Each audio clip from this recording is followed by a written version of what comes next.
Hello world, today we'll be summarizing the most recent news from Football Manager 21. I promise it's going to be a short video. I think it's going to take only a few minutes, but yeah, let's just jump into it. We'll be talking about some more of the stuff, like for example, some new overhauls to the system, some new things that the keepers will do. And now actually the defenders will do a different thing when they're approaching the attacker. And this is all information that you will need to become the best player in Football Manager 21 history. Hi, hey buddy, wake up.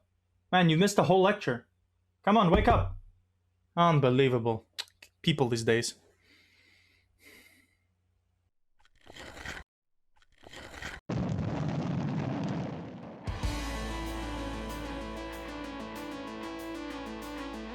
Hello world and welcome. I'm sorry for the introduction. That was just me making fun of myself and how long the previous video was. I'm sorry, it was, an 8-minute article summarized into 20 minutes. I will try to be briefer, but there is some big news today. There's some more stuff, and you probably would have seen it. It's in regards with Football Manager Football Club. I think that's what it stands for, but in short, FMFC. You will see this pretty cool logo here. Well, at least I hope you will. But yeah, so anyways, welcome back to my channel. I hope you enjoyed the previous videos. Like always, if you do enjoy some of the more, new stuff, I promised I was going to cover more new stuff. Here I am. I'm covering 2 in a row. What is this?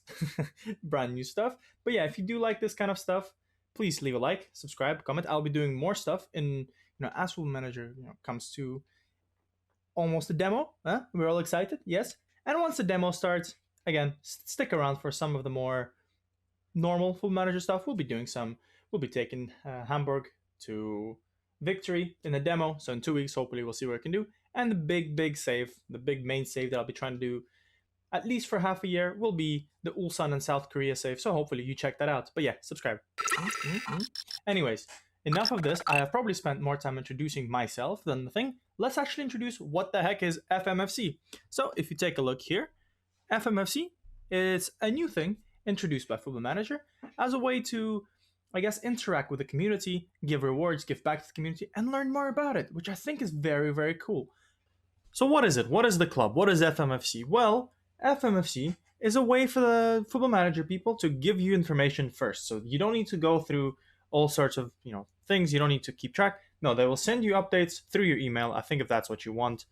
And this will tell you, the new stuff that are coming out, the new features that are coming out, the new events that are coming out. So yeah, if you want that, of course, subscribe to it. It's free. You get a free login. So looking down, what else can you say? Well, they say you get member-only incentives and competitions, which is a very important part for a lot of people because it means you have a chance to win free stuff. And one of the first things you can win is, if you go look a bit up, you can win the cool shirts. I'll put it up here somewhere. Hopefully it'll work. You can win a cool shirt, and that's a shirt that is so cool. Sadly, you can't buy it, I think. So the only way is for you to win it. Maybe further down the line you can buy it, but man, I want that. I really, really want that. Wow. And also, what other things you can do? If before, I think, the 9th or the 8th, you can actually enter a competition where you try to get a good computer, and you can also win a copy of Football Manager 21. So yeah, it's a good incentive already. But also, if you look at what they wrote, their main goal with this, and I need to summarize a bit quicker, is the fact that they want to learn about how you interact with the game. So if you link your Steam, I guess, account or your Epic Store account or whatever you're going to be playing on, they will want to know how you play on the platforms you enjoy, how you approach the game. So then they'll actually learn it and try to tailor it from more of a feedback from the persons themselves, and then they can make it better for the majority of us. And that is a very cool thing. That's their, I guess, long-term goal. They really want to do something like this. And also they will add, challenges that you should do. How about you look into this league, or how about you do this kind of challenge? So basically, in summary, all they want to do is ensure you enjoy this game as much as you can, and they will even give you, new challenges, tactics, and anything the game throws at you. That's kind of cool. I really appreciate that. But now let's jump into the next thing. And the next thing let's go into and will be match ratings and player condition revamp. And here we are, the match ratings and player conditions revamp. So, as you probably know, ask anyone on the street, how did this player do? One player can say, Bob did an amazing game, I'll give him 9 out of 10. And then it goes, what is this? He was absent, 6 out of 10. So that's exactly what they try to kind of avoid here. And they realize, it's not possible to have the perfect score, measure and tactic. But what they did was they optimized it a little bit to their own engine, so they'll consider possession, they'll consider all the shots, they'll consider all, everything, all the stuff that makes football in the game. So it's very important. That's the big distinction here. What they will do as well is there's a big thing, and I will jump straight to it. Match ratings will very much depend on your role. So you will no longer be judged for a ball-winning midfielder that's meant to sit back on key passing. So you think, oh well, Kante didn't do any key passing. What is this? He's crap. But then you see he was covering the most ground and winning most challenges. So you think, okay, that's good rating. So that will be something that's more realistic, and like they say here, it's a good example. A center defender winning 9 out of 10 aerial duels would mean more than, I guess, for a winger, right? Something like this. And it'll be even tailored to like the specific role, like I mentioned. So let's say you get an inverted winger, he puts all the crosses in, you're like, yeah, I get it, but your goal is to cut in a bit more, and you're not doing that. So maybe you're not doing your job. And I guess that will be able to, with the thing that we cover next, analysis and stats, you'll be able to actually see, and you go, oh, hang on, this guy's not getting good ratings as an inverted winger, but he is doing a lot of crosses. So if I tailor him to do a lot of crossing, maybe that'll be better. Who knows? That's a very good thing. I do appreciate that I actually work on the algorithm. They are trying to make sure this game is optimized as much as they can, so we'll all enjoy it. Finally, condition and match sharpness. So you saw all the cool icons you get with conditions and match sharpness. You get the little nice, diamonds of different colors. That's kind of cool. So now, I know they changed how it looks like, but what does it mean? What does it mean if you have 90, 89, 70 sharpness or match fitness? What do you do with that information? You know how we talk about how, your player's got 89 fitness, they can't play the game. And you're like, well, hang on, he's almost at these peaks, so he's almost fully rested. Why can't he play? Well, and here, they'll tell you the difference and what that actually means. So Football Manager 20 actually tells you if the player is at X, this means that they need a rest, or this needs that, they can actually play, but please sell them off a bit earlier. That's kind of cool. Another big thing from condition and match sharpness, and I guess accurate draining, and that is just blows my mind again. They will take into account, obviously, how condition works. You run a lot, you change your directions, you sprint, so that kind of stuff. However, now they actually also take into account things like altitudes. If you're playing in higher altitude leagues, you will get drained more, or how far you need to travel. So let's say you're Liverpool playing 100 billion games, and then you have to go to Brazil or wherever they traveled last year to play in the Club World Championship. Now they'll be tired. You'll have players coming in and they're dead because they had to do a 12-hour flight. So that's something that will actually take into account. So not only will your players be tired from playing football, they'll be tired from all the other things behind it. So that was, I guess, the most important stuff from match ratings and conditions. So let's jump into the final one. Again, I'm trying to do this as quick as possible. Analysis and stats. Here we are, the final article we're going to cover today, and that's analysis and stats in Football Manager 21. A lot of people, when I try to tell them, look, play Football Manager, it's a great game, you will love it. They go, okay, how about this? We'll start it. They start it, they see a bunch of numbers, and they go, what the hell do we do? Yeah, so I can see how this game is a little bit daunting. However, what this game does, and I think I've done it in previous ones, so it's not really a big thing, is you have all your staff members actually, taking that information and, just writing you an essay and be like, here, what this means. So that's kind of nice. You don't have to be, the kind of manager that goes, okay, so this stats mean this, XG means this, blah, blah, blah, blah, blah, blah, blah. You can just go, hey, Bob, can you please, tell me what the heck this numbers means? And he goes, okay, I study this in uni. I study this as a job. This is exactly what this means. So this is cool. But if you really want to, delve in yourself and be, use your own brain for it, you can. And it shows you like this. Here we have analysis and stats in Football Manager. And the first thing we see here is attacking efficiency. So that is kind of cool. It will compare you, I think, once a month, it says. It will show you, let's give an example of attacking efficiency, your conversion rate versus, let's see here, what is it? Shot per game, yeah? So it'll show you how efficient are you. Well, that makes sense. You have 600 shots and 1 goal, you're kind of crap. You have one shot and 600 goals, you're amazing. And also you broke the game somehow. But that's how it works. You'll have something similar with defense, something similar with, I assume, other things. This is something you can delve in your own, and we will be able to discover the big parts of it when you actually play the game.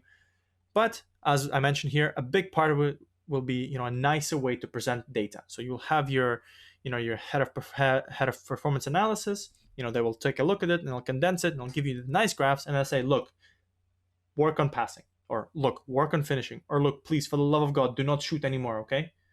You're crap. So that kind of stuff. You'll get it monthly reports.